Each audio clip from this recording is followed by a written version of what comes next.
प्रिडॉमिनेटली हा कधी आतापासून नव्हे, हा 80-81 पासूनचा आहे. याच्या आधी पण तो होता त्या ठिकाणी. पण त्याच्यानंतर ज्याची 85 नंतर याची गांभीर्य जास्त वाढत गेली. डी म्हणजे धुळे, जळगाव, नाशिकचा काही भाग, अहमदनगरचा जवळपास पूर्ण जिल्हा, संभाजीनगरचा जिल्हा, जालनाचा भाग आहे, परभणीचा काही भाग आहे, बीडचा पूर्ण जिल्हा, लातूरचा भाग आहे, धाराशिवचा काही भाग आहे. हा सगळा ह्याच्यामध्ये येतो आवर्षण प्रवण क्षेत्रामध्ये. या भागामध्ये सर्वसाधारणपणे पर्जन्यवृष्टी 450 ते 600च्या आसपास पर्जन्यवृष्टी असते आणि तो अनियमित मान्सून त्या ठिकाणी आहे. ह्याची हायड्रोलॉजिकल कारण बरीच आहेत, ती या ठिकाणी नाही सांगणार. पण सर्वसाधारणपणे ह्या भागातून बराच शिफ्ट आहे. नंदुरबारचं शिफ्ट कुठे होतं, मायग्रेशन, ट्रान्झिट मायग्रेशन कुठे होतं, तर ते साधारणतः गुजरातकडे जातं, नाशिककडे काही जातं. मोखाड्यात कुठे मायग्रेशन होतं तर दमण आणि नाशिकच्या भागाकडे होतं. संभाजीनगरचं ट्रान्झिशन पुण्याच्या आसपास होतं आणि बाकी सगळे जे त्या त्या ठिकाणी हिंटरलँड जवळ आहेत, अर्बन कॉंग्लोमरेट, त्या ठिकाणी त्यांचं मायग्रेशन होतं. आणि म्हणून मी सुरुवातीला मला सांगितलं की ज्या ज्या ठिकाणी शहरीकरण आहे त्या त्या ठिकाणी लोकसंख्या वाढते आणि ग्रामीण भाग ओस पडतो आहे, हे आहे. आणि दुसरा गेल्या 10 वर्षातला ट्रेंड आहे की काही काही जिल्हे पण मोठे होत आहेत आणि ओव्हरऑल ग्रामीण भागाकडून शहरी भागाकडे येणारा किंवा जवळच्या शहरी भागाकडे जाणारा ओघ हा मोठा आहे. तर हाही आपल्याला सगळा विचार करणं गरजेचं आहे. आणि ऍडमिनिस्ट्रेटिव्हच्या दृष्टीने आपल्याला एकंदरीत 36 जिल्ह्यात 351 तालुके आहेत. कदाचित अजून पुढच्या 1-2 वर्षाच्या कालावधीत तालुक्याची संख्या वाढण्याची शक्यता आहे. 28,000 ग्रामपंचायती आहेत, रेव्हेन्यू विलेज 44,000 आहेत, महसुली गावं 44,000 आहेत. त्याशिवाय मी याचा उल्लेख केलेला नाही आहे. याच्यामध्ये शहर नागरी इथं साधारणतः आपल्याकडे 28 महानगरपालिका आहेत, त्यांची लोकसंख्या 1 लाखाच्या वर आहे. त्यानंतर नगरपंचायती आहेत, 223च्या आसपास नगरपालिका आहेत आणि नगरपंचायती आहेत 100च्या कमी आहेत. म्हणजे ग्रामपंचायत, नगरपंचायत, नगरपालिका आणि महानगरपालिका अशी साधारणतः उतरंडती पॉप्युलेशनच्या बेसिसवर जाते. पण ग्रामपंचायतीमध्ये साधारणतः 3 स्तर आहेत. ग्रामपंचायत, पंचायत समिती, जिल्हा स्तर, त्रिस्तरीय पंचायत राज व्यवस्था आहे. तर हा सगळा विचार करणं का गरजेचं. स्वातंत्र्याच्या अमृत महोत्सवाच्या सुरुवातीला 2022 पासून सुरुवात झाली. आता ह्याच्यामध्ये अर्थकारण आपण बघूया. जे देशाने आणि महाराष्ट्राने लक्ष ठेवलंय त्याच्याबद्दल मी, जो शासन निर्णयामध्ये आहे, आपल्या वेगवेगळ्या माध्यमातून उपलब्ध आहे, त्याच्याबद्दल मी बोलतो. आणि अशा आता साधारणतः 2 माझे लेख प्रकाशित झालेत सकाळ ॲग्रोवनमध्ये, कालचा आणि परवा दिवशीचा. कालचा दुसरा, शुक्रवारचा पहिला होता अंक. त्याच्यामध्ये ही तीच मीमांसा केलेली आहे की माझा उद्देश महत्वाचा आहे की आपल्याला किमान ह्या गोष्टीत नदी आणि पाणी पर्यावरणाच्या संदर्भामध्ये आपण कुठे आहोत हे बघणंही आपल्याला गरजेचं आहे का, हा त्यातला महत्वाचा उद्देश आहे. तर 2025 पर्यंत 5 ट्रिलियन देशाची अर्थव्यवस्था करण्याचं लक्ष ठेवलंय आणि 2047 पर्यंत भारताला उच्च उत्पन्न गटामध्ये नेणं. आता उच्च उत्पन्न गट आणि निम्न उत्पन्न गट किंवा कमी उत्पन्न गट ह्या आता आधी विकसित राष्ट्र आणि विकसनशील राष्ट्र अशी संकल्पना होती, डेव्हलप कंट्री आणि डेव्हलपिंग कंट्री. आता वर्ल्ड बँकेने तो क्लॉज काढून टाकलाय. तर काढून त्यांनी इन्कमवरची श्रेणी केली, कमी उत्पन्न गट, निम्न उच्च उत्पन्न गट, उच्च उत्पन्न गट आणि त्याचे पाणी आणि पर्यावरण, या दोघांची काय स्थिती आहे हे बघितल्यानं, हे विचार केल्यानंतर मला कधी कधी थोडंसं धसं व्हायला होतं की खरंच आपण जातो या ठिकाणी, पण हे आढळ स्थान असणार आहे का व ह्याची काय स्थिती असेल हे थोडं बघणं गरजेचं आहे. म्हणून हा त्यातला. आणि 2022 ते 47 हा अमृतकाल असा ठेवलेला आहे. म्हणजे 2022 पासून जे सुरुवात झाली आझादी का अमृत महोत्सव, 2047 पर्यंत देशांनी कॉम्पिटेटिव्ह फेडरलिझम आणि आपण 2 हे आहेत, स्पर्धात्मक आणि सहकार्यात्मक, कोऑपरेटिव्ह आणि कॉम्पिटेटिव्ह फेडरलिझम त्याच्यामध्ये दिलेलं आहे. राज्यांमध्ये एकमेकांनी स्पर्धा करून एकमेकांचं सहकार्य करावं. देश पातळीवर 18 मंत्रालय एकंदरीत त्यांनी केलेत हे सगळं हे अंमलबजावणी करण्यासाठी, कॉर्पोरेशनसाठी. नीती आयोग हे मॉनिटर करत आहे देश स्तरावर. हे सगळं मी फ्रेमवर्क सांगतोय याच्यामध्ये मी काय आहे आणि आपला काय रोल असू शकतो. आता विकसित महाराष्ट्र 2047 मध्ये, आता 2047 साली महाराष्ट्र प्रत्येक राज्याला देखील आपापल्या परीने प्रयत्न करणं गरजेचं आहे. तर माझी जी माहिती आहे की सगळ्या देशातल्या सगळ्या राज्यांनी ह्याच्यामध्ये पुढाकार घेतलेला आहे, प्राधान्य घेतलेलं आहे आणि त्यांनी करावं. त्यामध्ये साधारणतः 7 मला वाटतं एप्रिल 2025 रोजी दोन शासन निर्णय निघाले. त्याच्यामध्ये सल्लागार समिती आणि समन्वय समिती स्थापन केली. सल्लागार समितीमध्ये मुख्यमंत्री आहेत, माननीय मुख्यमंत्री राज्याचे ते प्रमुख. विशेषतः मी ग्रामपंचायतीचा म्हणतो. ओझरचा उल्लेख मी ह्याच्यामध्ये नागरी विभागाचाही करेल, कारण त्याच्यातलं फार समाजात अद्याप अभ्यास झालेला नाही, म्हणून ते सांगतो. आपण काय करू शकतो याच्यामध्ये, विभागवार समित्या आहेत. 5 वर्ष 2024 ते 2029 पहिल्या 5 वर्षाचा कार्यक्रम त्यांनी ठरवलेला आहे.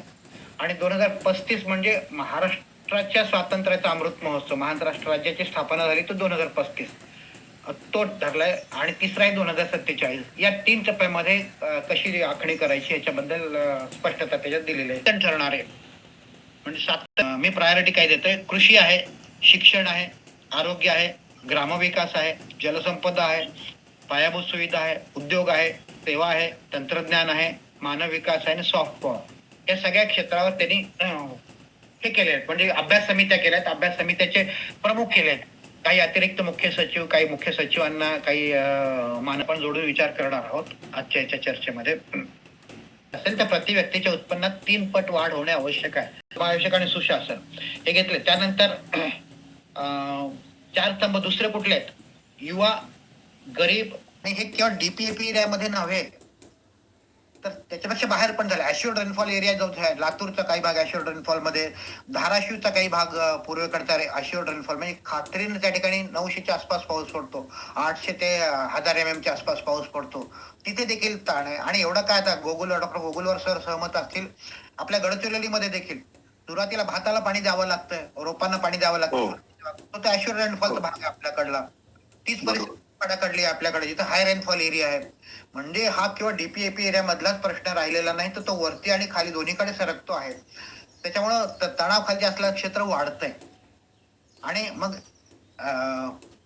काय, वॉटर मॅनेजमेंट गरजेचं आहे, पुनर्वापर गरजेचा आहे, जलव्यवस्थापन गरजेचं आहे. आणि मग जलव्यवस्थापन करणारा सामाजिक घटक आहे जो आपला जलसाक्षरतेमधून निर्माण झालेला, जलसेवकापासून जलनायकांपर्यंत आणि आपल्या नदी प्रहरीपासून साथी नदी प्रहरीपर्यंत या सगळ्यांचा याच्यामध्ये चपकल वापर होणं हे गरजेचं आहे.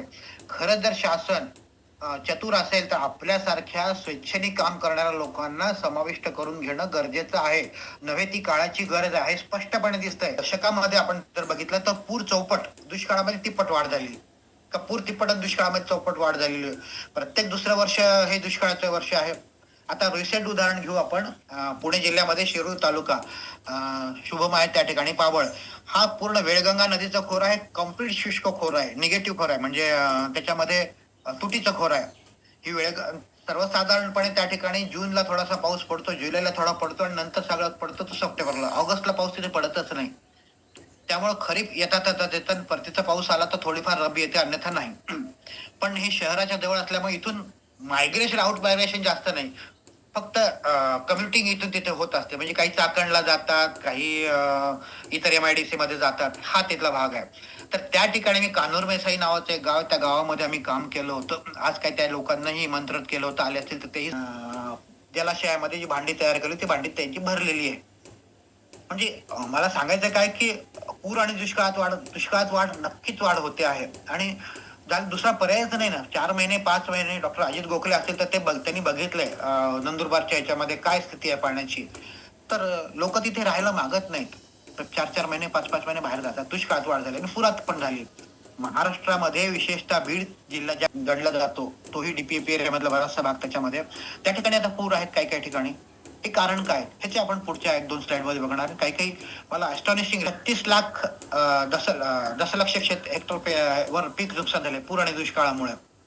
मातीचं धूप आणि प्रदूषणाचे वाढतं प्रमाण आहे.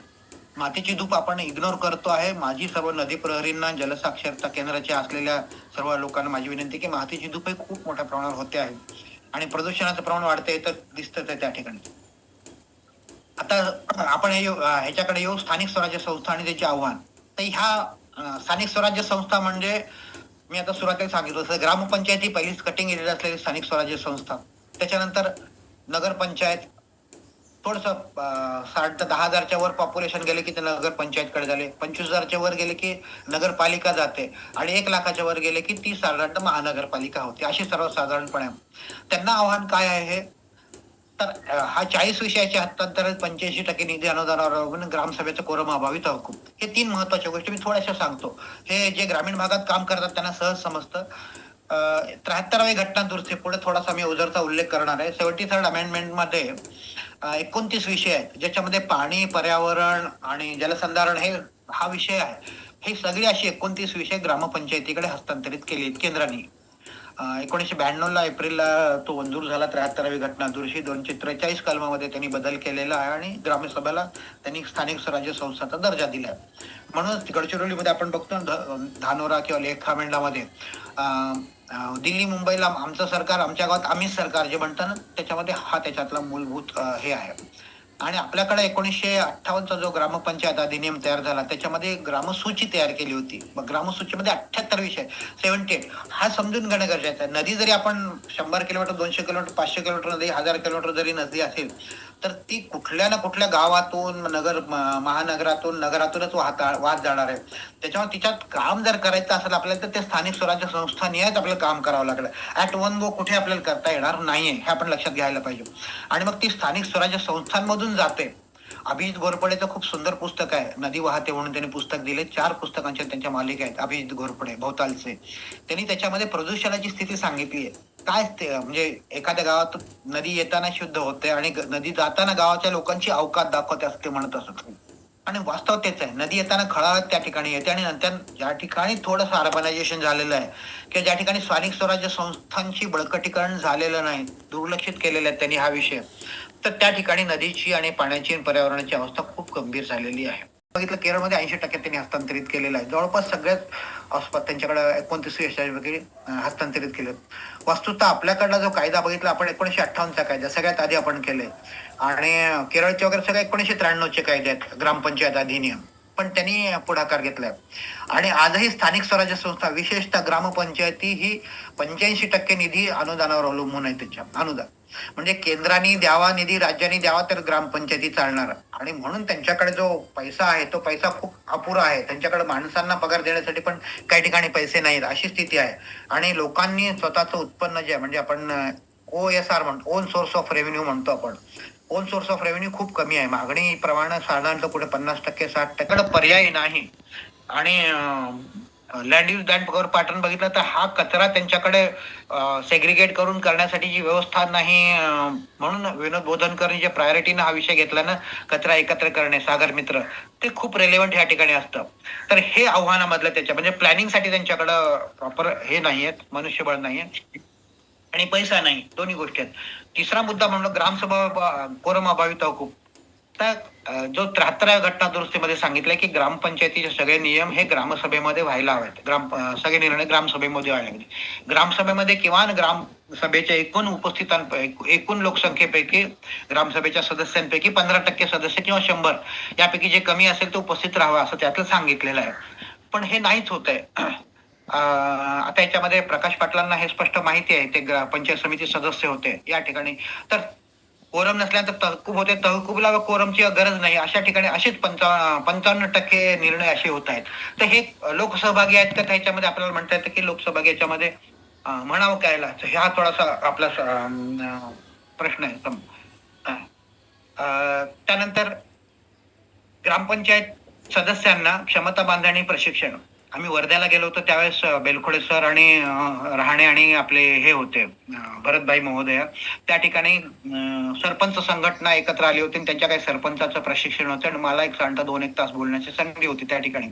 आणि तिथे लक्षात आलं तर बऱ्याच सरपंचांना प्रशिक्षणच नाही याच्यामध्ये, महिला सरपंचांना विशेषतः ज्या ठिकाणी आदिवासी आणि ह्या ग्रामीण, तर सगळा ग्रामीण भाग आहे, आदिवासी आणि विरळ लोकसंख्या असलेल्या ठिकाणी तर महिला सदस्यांचं प्रशिक्षण होतच नाही.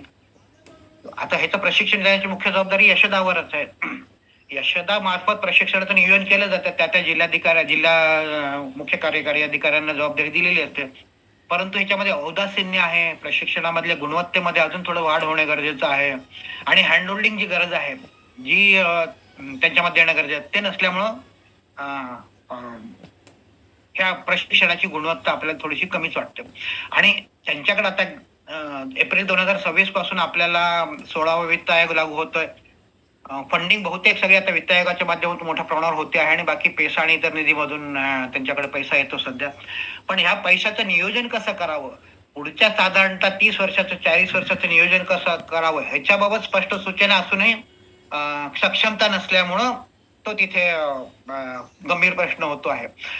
आज आपण 2025 मध्ये आहे तर 2040 साली माझ्या गावची लोकसंख्या किती, लोक किती असेल, बालक किती असेल, मला लागणारं पाणी आज किती आहे, त्यावेळेस किती असणार आहे, जलजीवन मिशन सारखे कार्यक्रम आलेले आहेत, पण मुख्य स्रोत बळकटीकरणाकडे लक्ष देणं गरजेचं आहे. केवळ नळ एकत्र केलं करून प्रत्येक घरापर्यंत नळ पोहोचवलं ते पाणी जाणार आहे असं अजिबात नाहीये. त्याच्यामध्ये कुठल्या गोष्टी घडत असतील तर वादच नाही. आता भंडारामध्ये गोंदिया तालुक्यामध्ये डव्हाण नावाची ग्रामपंचायत, मी त्याचा उल्लेख करतो, तुम्ही ऐकलं असेल सगळ्याला, की ते देश पातळीवर पहिलं पारितोषिक त्या ग्रामपंचायतीला मिळाले. Climate change resilient action village panchayat म्हणून त्यांना पारितोषिक मिळालं. 1.5 कोटीचं पारितोषिक आहे. असे काही अभावानी आहेत, परंतु सर्वसमावेशक होणं गरजेचं आहे. अमर्त्य सेनानी म्हटल्याप्रमाणे 70% जर तुम्ही जर त्याची जर उपलब्धता आणि उपयुक्तता असेल तर ते यशस्वी आपण असं म्हणूया. पण इथं 70% नाही, आपण 30% 40% मध्ये कुठेतरी घुटमळतो असं वाटतं मला.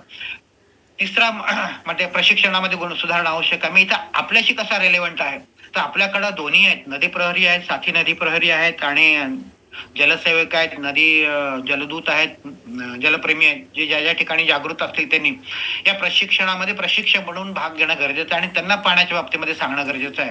बापू जर इथं असतील तर त्यांना आठवत असेल की आपण पाण्याचा ताळेबंद हा अत्यंत महत्वाचा घटक आहे. ज्या वॉटर स्ट्रेस 47% भागामध्ये वॉटर स्ट्रेस आहे महाराष्ट्राच्या, तर 47% पाण्याचं त्यांना ताळेबंद शिकवणं गरजेचं आहे. हे आपल्याला पुन्हा एकदा माझी तर विनंती आहे नरेंद्र भाईंना की पुन्हा एकदा बाबमध्ये गावातलं सगळं सांडपाणी सरळ गावामधल्या ह्याच्यामध्ये सोडून दिलेलं आहे, तलावामध्ये सोडून दिलं, अगदी नाली करून सोडून दिलेलं आहे. डॉक्टर अजित गोखले यांना आम्ही विनंती केली होती त्या गावच्या लोकांना ते मदत करण्यासाठी. म्हणजे मला काय म्हणायचे की 2 गोष्टी महत्वाच्या आहेत, एक तर पाण्याचा ताळेबंद आणि दुसरं डॉक्टर अजित गोखलेनी जे तंत्रज्ञान आहे त्यांच्याकडं की गरजेचे आहे. मला वाटतं अशा पद्धतीने आपण काही स्पेसिफिक ट्रेनर जर आपण उमेद अभियान म्हणजे पॉवर्टी एलिव्हेशन साठी हे अभियान सुरुवात केलेलं आहे, ज्याला NRLA म्हणतो, नॅशनल रूरल लाईव्हलीहुड्स मिशन, आणि महाराष्ट्रात त्याचं नाव आहे उमेद असं ठेवलेलं आहे. तर या अभियानामध्ये सगळ्या महिलांचा समावेश आहे. राज्यभरामध्ये सुमारे 3-3.5 लाख स्वयंसहायता गटांची स्थापना झाली, SHG सेल्फ हेल्प ग्रुपची स्थापना झाली आणि त्याची ट्रेन रिसोर्स पर्सनल म्हणजे हे सगळ्या महिला ह्यामध्ये आहेत, त्या सगळ्यांना प्रशिक्षण देण्यात आलेलं आहे. सातत्याने प्रशिक्षण चालू असतं. त्यांचा आणि आमच्या स्थानिक स्वराज्य संस्थांचा कुठेतरी समन्वय असणं अत्यंत गरजेचं आहे. अत्यंत गरजेचं. ऍडव्हान्समेंट इंडेक्स जर बघितला, आता पंचायत डेव्हलपमेंट इंडेक्स किंवा ऍडव्हान्समेंट इंडेक्स बघितला तर त्याच्यामध्ये सगळ्या ग्रामपंचायती 40%च्या आतमध्ये फार कमी ग्रामपंचायती आहेत. पण 40%च्या वरच्या ग्रामपंचायती, 50% वरच्या ग्रामपंचायती जर पूर्ण गाव आहेत पूर्ण राज्यभरामध्ये, तर संख्या चांगली आहे. परंतु गुणवत्ता जर बघितलं तर ही त्याच्या गुणवत्तेमध्ये थोडंसं आपल्याला पुन्हा एकदा खोलवर जाणं गरजेचं आहे. आणि हवामान बदलाबाबत अनभिज्ञ तर सर्व दूर आहे. नेमकं काय होतंय, कशामुळे होतंय, काय व्हायला लागले, पाऊस येतो, काय करावं लागणार आहे, मातीची धूप होते, ती करणं गरजेचं आहे, तिच्यावर थांबणं गरजेचं आहे. जल बायोडायव्हर्सिटीच्या संवर्धनाची गरज आहे का, नदी मधलं जंगल आपल्याला माहिती आहे का, बाकीच्या जंगलाची काय स्थिती आहे. सातत्याने आपले जलप्रेमी आहेत आणि नदी प्रहरी पण आहेत, शहानवासा, ते सांगतात सातत्याने की डिफॉरेस्टेशन मोठ्या प्रमाणावर होत आहे, त्याच्यामुळे बायोडायव्हर्सिटी मोठ्या प्रमाणावर ऱ्हास होतो आहे. आता 73व्या घटनादुरुस्ती फार थोडस पुढे जातो, ते आपण बोललो याच्यामध्ये. तांत्रिक अडथळे 2047% 55% शहरीकरण आहे. पाणी विवाद आणि हवामान बदलाची तीव्रता वाढते आहे. पाण्याचे विवाद आहे. डॉक्टर राजेंद्र सिंह नेहमी सांगतात की पुढचे भांडणं होणार आहेत पाण्यावर. नाही, आज सुरू झाले. गोदावरी म्हणजे नाशिक आणि संभाजीनगर डिव्हिजन मधला वाद आहे तो पाण्यावर, त्याच्यातलाच वाद आहे. आलमट्टी आणि त्यातला तोच वाद आहे ह्याच्यामध्ये. आणि 42% महिला डिजिटल साक्षी, 29% ग्रामपंचायतीने इंटरनेट उपलब्ध नाही, फक्त उपलब्ध आहे, बाकी सगळीकडे इन्फ्रास्ट्रक्चर दिलेलं आहे. प्रशासकीय अनेक मंजूर प्रक्रिया आहेत. प्रशिक्षणाची अजून गरज आहे. राज्य कर्मचारी स्थानिक स्वराज्य संस्थांचा निर्णय बाजूला सारतात, कारण त्याला प्राधान्याने दबाव त्याच्यावर निर्माण झालेला नाही. आता हे काय करणं गरजेचं आहे, डेव्हलपिंग इंडेक्स, डिप्लोमा अभ्यासक्रम, बाकी आपल्याशी रिलेटेड फार नाही. पर्यावरण धोरण आणि उपाययोजनामध्ये जलतणावाखाली भागामध्ये दीर्घकालीन पाणी नियोजन, डेटा सेंटरसाठी जलवापर धोरण, पाणी पुनर्वापर आदी करणे गरजेचं आहे. याच्यामध्ये काही ठिकाणी दोन्ही आपल्याकडे वारंवारतेची वाढते आहे. आता हा आपला नॅशनल डिझास्टर मॅनेजमेंट एजन्सी जी आहे, NDMA किंवा डिस्ट्रिक्ट डिझास्टर मॅनेजमेंट एजन्सी आहे. स्टेट डिझास्टर मॅनेजमेंट SDMP पण आहे. प्रत्येक जिल्ह्याला डिझास्टर मॅनेजमेंट प्लॅन केलेला आहे, राज्याला पण केलेला आहे, देशालाही केलेलं आहे. त्याच्यामध्ये उष्म दिवस किती वाढलेले आहेत, गेल्या ह्याच्यामध्ये दुप्पट वाढ झालेली आहे. दुष्काळ तिप्पट, पूर चौपट. आणि ह्याच्यात त्यांच्या त्यांच्याच अहवालामधून घेतलाय 7,000 कोटीपेक्षा अधिक नुकसान झालेलं आहे. हवामान बदलामुळे झालेलं नुकसान आहे. साधारणपणे 775 दशलक्ष टन माती नष्ट झालेली आहे. हा ICARच्या एन्व्हायरमेंटच्या ह्याच्याने केलेला अभ्यास आहे. आणि मोठ्या प्रमाणावर ह्याची मातीची धूप होते आहे. आणि हे साधारणतः 5 ते 9 हेक्टर टन प्रति हेक्टर प्रतिवर्ष इथपर्यंतची धूप सुसह्य आहे असं त्या अहवालात सांगतं. पण काही ठिकाणी 40% पेक्षा जास्त 40 मेट्रिक टनापेक्षा जास्त झालेली आहे. आणि भंडारामधल्या एका अहवाल आहे वैतरणा मला वाटतं त्या नदीचा तर त्या नदीच्या ह्याच्या खोऱ्यामध्ये सिंधेवाईच्या एका अभ्यासकाने केलेला हे आहे अभ्यास आहे. तर त्याच्यामध्ये सर्वसाधारणपणे 241 मेट्रिक टन वाहून जाते असं सांगितलं. मला त्याच्यात पूर्ण खोलावर जायचंय. पण सर्वसाधारणपणे 775 दशलक्ष टन माती नष्ट होते. आणि ही माती कुठे जाते? 94% धूप ही पाण्यामुळे, बाकीचे वाऱ्यामुळे होते, बाकी वेगळं गली इरोजन आहे, शीट इरोजन आहे. आणि पण बेसिकली आणि ह्याच्यामध्ये वादळामधून जाणारी ती सगळी राजस्थानमध्ये जिथं हलकी आहे उतरून वाऱ्यामुळे निघून जाते. पण आपल्याकडला बेसिक सगळा जो आहे 94% धूप हे पाण्यामुळे होते आहे. आणि याला कारण अनेक आहेत. तर 775 दशलक्ष टन माती नष्ट होत असतं. प्रत्येक एकरमधून हेक्टरमधून किती माती जातात हे बघणं गरजेचं आहे. तर ही आता आपल्याकडे जलयुक्त शिवार अभियान आहे, गाळमुक्त धरण आहे, गाळयुक्त शिवार अभियान. पण किती वर्ष आपण हे करायचं? जलयुक्त शिवार अभियान 2016 पासून करतोय. गाळमुक्त धरण आपल्याला 2023 पासून कायमस्वरूपी केलंय, पण तो 2017 पासून तो कार्यक्रम चालूच आहे. आपण किती वर्ष गाळ काढत राहायचे त्यात नाल्यातून नद्यांमधून? मूळ उद्देशाकडे जाणं गरजेचं आहे, मूळ कारणाकडे जाणं गरजेचं आहे, ज्या कारणांमध्ये खूप मोठा प्रमाण होतोय. फ्रॅगमेंटेशन. मी वरच्या बाजूला फोटो टाकलेला आहे, नांदेड जिल्ह्यात मन्याड नदीचा फोटो आहे. ही या भागात दिसते तुम्हाला, ही उजव्या बाजूला दिसते, हा नदीचा मूळ प्रवाह आहे. हा कर्सर दिसत असेल तुम्हाला तर नदीचा हा मूळ प्रवाह आहे. आणि हा सातत्याने फ्लडच्या सिच्युएशन प्रमाणे या ठिकाणी नदी डावीकडल्या बाजूने कट करून हा नवीन प्रवाह तिने निर्माण केला. हे गोखले सरांनी, वडकबाळकर सरांनी हे बघितलंय, शुभमनी बघितलंय. हा मूळ प्रवाह बघा, हा कम्प्लीट सील झालेला आहे. म्हणजे ज्या ठिकाणी हे डावीकडल्या बाजूला हे दिसत असेल तुम्हाला तर हे जे डावीकडल्या बाजूला हे झाड दिसतंय हे मुख्य इथपर्यंत प्रवाह होता. आणि उजवीकडल्या सावली दिसलेल्या झाडापर्यंत हा मूळ प्रवाह होता. आणि हे वरचं दिसतंय ना, हे पूर्ण बेट निर्माण झालेलं आहे. 300-350 एकरचं बेट आहे. चहूबाजूनी नदी आहे. डावीकडली जी नदी नवीन प्रवाह निर्माण केलेला आहे आणि उजवीकडली नदी जुनी नदी होती. पावसाळ्यामध्ये 3 महिने 4 महिने त्यांच्याकडे जाताच येत नाही. आणि या ठिकाणी धुपीचं प्रमाण सगळ्यात जास्त आहे. आम्ही IIT मुंबईला विनंती केली की आम्हाला ह्याच्यात तुम्ही पर्सेंटेज काढून द्या. रुसले मेथड त्यांनी वापरतात आणि ते काढून देतात ते. पण ह्या ठिकाणी डेफिनेटली मला खात्री आहे की 40 मेट्रिक टनापेक्षा जास्त या ठिकाणी इरोजनचा रेट असणार आहे. ही काही आपल्याला महत्वाच्या बाबी आहेत ह्या प्रत्येक ह्याच्यामध्ये. म्हणजे हे केवळ आता निधी आणि कायद्यांमध्ये सुधारणा गरजेचं आहे. 2029 पर्यंत करावं असं आपण त्याच्यात सुचवलेलं आहे. लोकांनी सुचवलंय, मी माझ्याकडून पण पाठवलंय. आपण सर्वजण ह्याच्यामधून, कारण माणसंच आता नसती आपण. म्हणजे आपण जर जपानचं उदाहरण घेतलं तर जपान हा एकेकाळी दुसऱ्या महायुद्धाच्या नंतर जेव्हा हिरोशिमा नागासाकी, आता मला वाटतं हे ऑगस्ट मध्ये आपले ते दोन्ही आहेत, खूप काळे दिवस आहेत त्या जगाच्या ह्याच्यामध्ये इतिहासामधले. तर खूप मोठ्या प्रमाणात त्यांनी प्रगती केली. पण गेल्या दशकामध्ये त्यांची मायनसमध्ये ग्रोथ आहे. कारण का? Ageing population. आपल्याकडं एजिंग पॉप्युलेशन 2041 नंतर महाराष्ट्रामध्ये येणार आहे आणि 51 नंतर सर्वसाधारणपणे देशात होणार आहे असा संख्याशास्त्रीय लोकांचा अंदाज आहे. आपल्याकडे 2030 पर्यंत लाभदायक स्थिती 67% वर्किंग पॉप्युलेशन आपल्याकडे युथ आहे. 69% आपल्या 25 गटातली आपल्याकडे तरुणाची स्थिती आहे. पण ती it is going to age. आणि आपला फर्टिलिटी रेट आहे 1.5%. आणि त्यानंतर वृद्ध लोकांची वाढ होणार आहे. मग वृद्ध आता आम्ही वृद्ध लोकांमध्ये भेटतो. आज आपल्याकडे माझ्यासमोर नरेंद्र भाई आहेत, रहाणे सर आहेत, गोगलवार सर, आम्ही सगळे ह्याच्यामध्ये येतोय ना. ह्याच्यामध्ये अजित गोखले अजून तरुणाचे आहेत. सहज विचार केला की किती पाणी लागत असेल त्यांना. आपल्याकडे मुंबईला डेटा सेंटरसाठी काही जमीन दिलेली आहे. पुण्याला हिंजवडीमध्ये डेटा सेंटर काही जमिनी दिलेली आहे.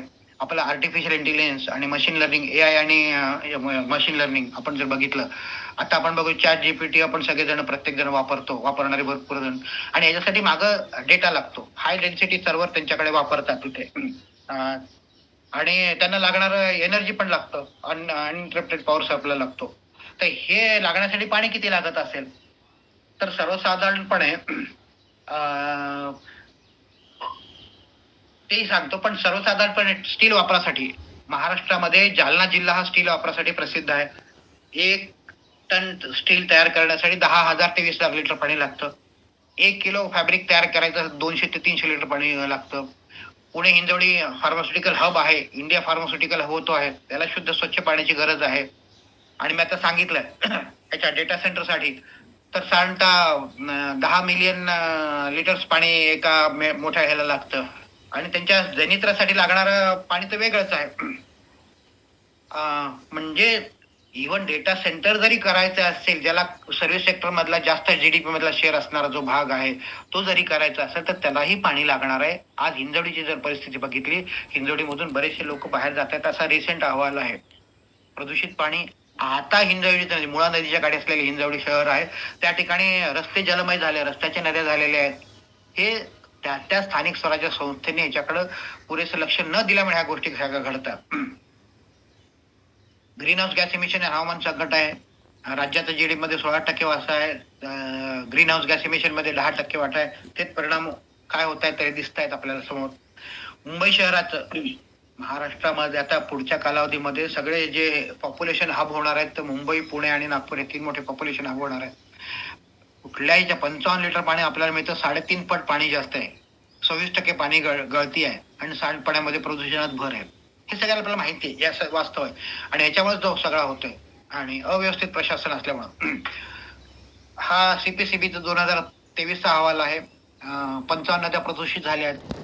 एसटीपी ईटीपी पुरेसे नाहीत म्हणण्यापेक्षा पूर्ण क्षमतेने ते चालवण्याची क्षमता त्यांच्यामध्ये नाहीये. स्थानिक प्रशासनामध्ये प्रदूषण नियंत्रणासाठी कायदा सुधारणं गरजेचं आहे. आता प्रदूषण मंडळाला प्रदूषण नियंत्रित करणं हे सगळ्यात प्राधान्याचं काम हे आहे. हा गरजेचा आहे. आणि सगळ्यात महत्वाचं म्हणजे जलसाक्षरता आणि नदी साक्षरता हा ऑप्शनला टाकता येण्यासारखा विषय नाही.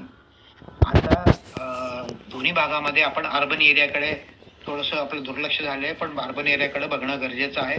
कारण तो it is almost occupied 50% of our total demography of Maharashtra. त्याच्यामुळं नदी साक्षरता आणि जलसाक्षरता त्या मोहिमा अत्यंत गरजेच्या आहेत.